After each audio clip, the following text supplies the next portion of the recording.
Good morning. It's Tosh. Whew, I'm going to do my week 24 post-op VSG update. Please overlook me. This is last night's hair and makeup, as you can tell.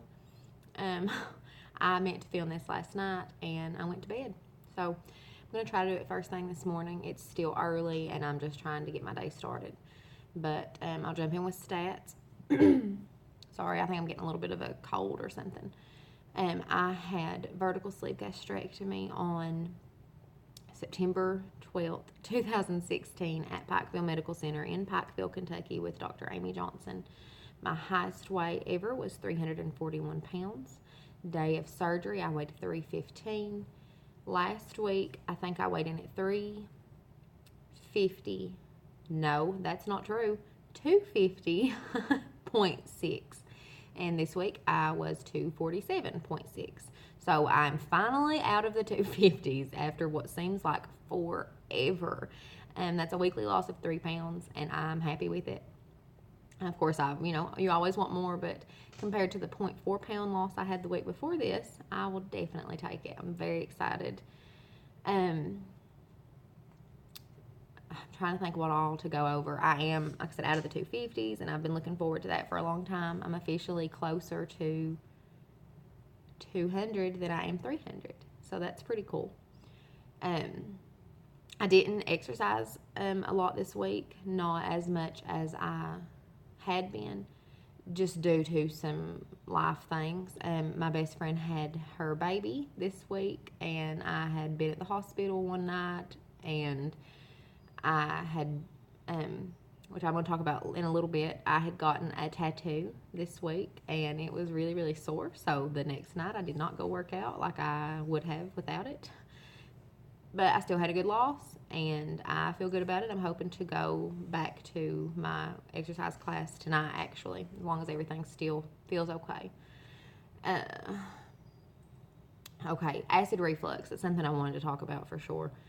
I had been taking Prilosec or omeprazole since surgery. It's something my surgeon prescribes daily for the first year after surgery. And in the first month or two, I think I mentioned, I never one time had any kind of heartburn. Then it started, and when it started, it never went away. And everyone says, the more weight you lose, the more that will lessen.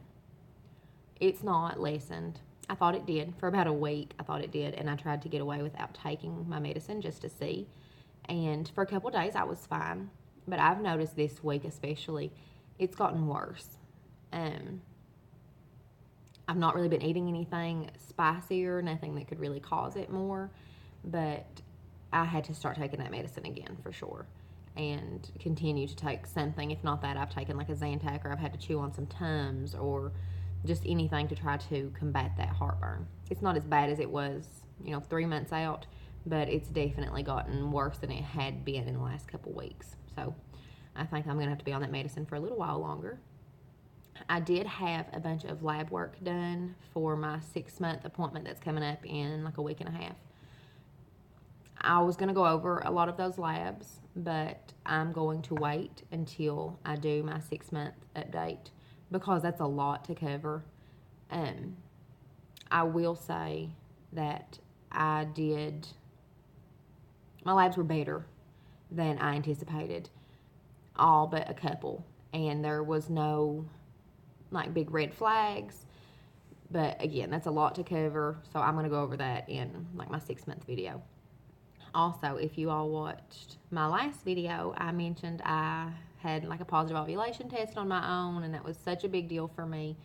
I did get labs done on that, and I'm going to go into more detail in a separate video. I'm going to kind of do like a PCOS update kind of video, hopefully later this week, maybe even today, I don't know.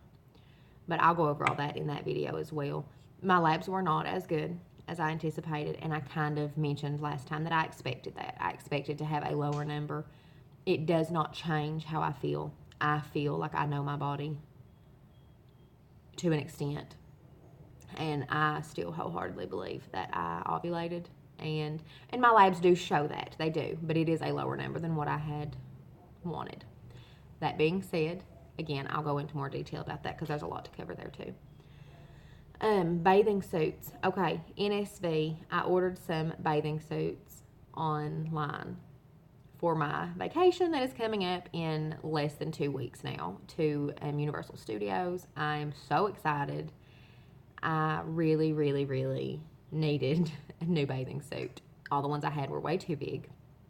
I had ordered a couple, and then I actually found like a bathing suit top that I purchased in store and was wearing those with a pair of bottoms that I had. I'm going to try to attach pictures of those at the end of this video. The first one is definitely more conservative, the most flattering. Yes, I understand that. And I do like it. The second one is a little bit more like retro cute. The third one is way outside my comfort zone, and I love it. And you'll know when you see it. But let me know down below honest opinions of what you think. It's not going to hurt my feelings. Well, I mean, I guess it could if you say something really mean, but I mean, I'm tough. I can handle it. It's fine. But also, in the last bathing suit picture, you will see, maybe the last two, I don't know, I went and got a tattoo this past weekend. And first of all, I love it. If you are new to my channel, I'm a huge Harry Potter freak. Like, I love it so much. That's the main reason we are going to Universal on vacation, is to go to Harry Potter World. And I have wanted a Harry Potter tattoo for years. And I finally got one. And I love it. Absolutely love it. But it hurt so much worse than any of my other tattoos. I've got 3 other ones, and they're much smaller, granted. But this is a very large tattoo. It hurt so bad. It still hurts. It's been 5.5 days. Yeah. And it's still it's still very, very sore. That being said, I would show you a picture of it right now, but it is in the healing stage and it looks disgusting. So the picture you're going to see is when it was very fresh still. Not the greatest picture. And I will show you all once it heals up and actually looks better. But it's like a collaboration of a bunch of stuff from the books that I love, and my tattoo artist is amazing, and he sketched it out for me, and it's everything I wanted. It's just way more painful. It took about 4 hours, and it hurt. It hurt. And I don't claim to be tough, but this was intense. That being said, I'm kind of moved past the pain a little bit now, and I'm like, oh, okay, I'm still glad I did it. But you will see that in some of these pictures as well. What else is there to cover? I think that's it, guys. This is kind of a boring update, but I'm going to try to attach those pictures at the end. Please let me know down below what you think. If you like this video and like seeing pictures of me and my flabby skin in a bathing suit, give me a big thumbs up. And if you've not subscribed, hit that subscribe button. I try to do weekly videos, and I'm a hot mess every day, all day, but I try. I hope you all are doing great. I will probably see you all sooner rather than later for like a PCOS fertility kind of update. And then next week, no, I'm sorry, it'll be another like week and a half before my 6-month update. So I'll probably still do a week or a like week 25 update next week. But I hope you all are doing great, and I will see you soon. Bye.